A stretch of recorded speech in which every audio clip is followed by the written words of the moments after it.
Oui, Ala, mais il s'en passe des choses sympas à Angers, notamment l'initiative de Cocycler. Leur boulot, c'est de collecter à vélo les déchets organiques des bars, restaurants et entreprises du centre-ville d'Angers pour les valoriser en compost. On va en parler avec toi, Caroline. Salut. Bonjour Evan. Alors moi, évidemment, j'ai résumé très brièvement ce que vous faites, mais tu vas nous donner un peu plus de détails sur Cocycler. Tout à fait. Alors Cocycler, en fait, on est une société qui collectons les biodéchets. Donc les biodéchets, c'est les épluchures de fruits, de légumes, le marc de café. Donc on collecte ça en effet à vélo auprès des brasseries, des primeurs, des cafés, des restaurants d'Angers.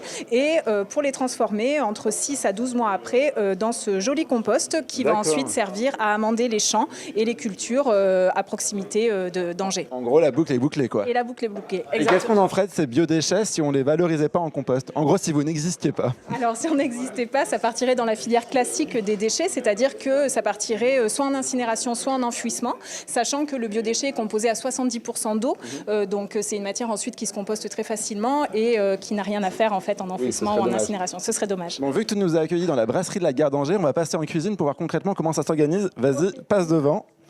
On va aller en cuisine pour voir un peu comment ça s'organise. Alors Caroline, est-ce qu'il faut forcément des grosses quantités de déchets? Non, justement, en fait, depuis 2016, il y a l'obligation pour les gros producteurs, donc qui produisent plus de 10 tonnes de biodéchets, de les trier et de les faire collecter et de les valoriser. Et nous, en fait, on cible les professionnels qui ont une production inférieure à 10 tonnes, mais parfois un tout petit flux ou un flux moyen. Et du coup, s'ils ne sont pas obligés, quels avantages ont-ils à passer par vos services? Alors en fait, chaque restaurateur ou chaque professionnel a un nombre de bacs d'ordures ménagères qui est précis et parfois les volumes produits par l'entreprise vont au-delà de ce nombre de bacs et donc ils ont l'obligation de devoir trouver des solutions. Ils ne peuvent pas en avoir des bacs en plus? Normalement non, donc ils ont l'obligation en fait de valoriser certaines matières et les biodéchets font partie de ces matières-là.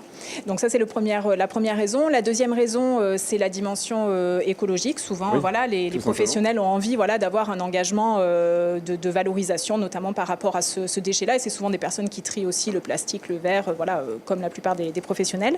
Et ensuite, si on a des biodéchets, ça veut dire qu'on a des produits frais. Donc ça veut dire que ce sont des restaurateurs qui travaillent en cuisine des fruits et des légumes frais. Donc en tant que client, on peut avoir... c'est sympa de pouvoir communiquer là-dessus. Voilà, c'est sympa de pouvoir communiquer là-dessus. Tous ces biodéchets, ils sont collectés dans des bacs. On va aller voir ce bac. Je fais un peu mon curieux. C'est un peu comme un gros paquet cadeau de Noël.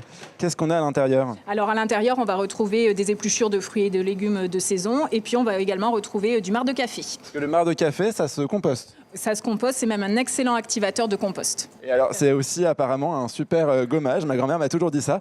Donc, Alam, est-ce que tu veux essayer? C'est l'occasion.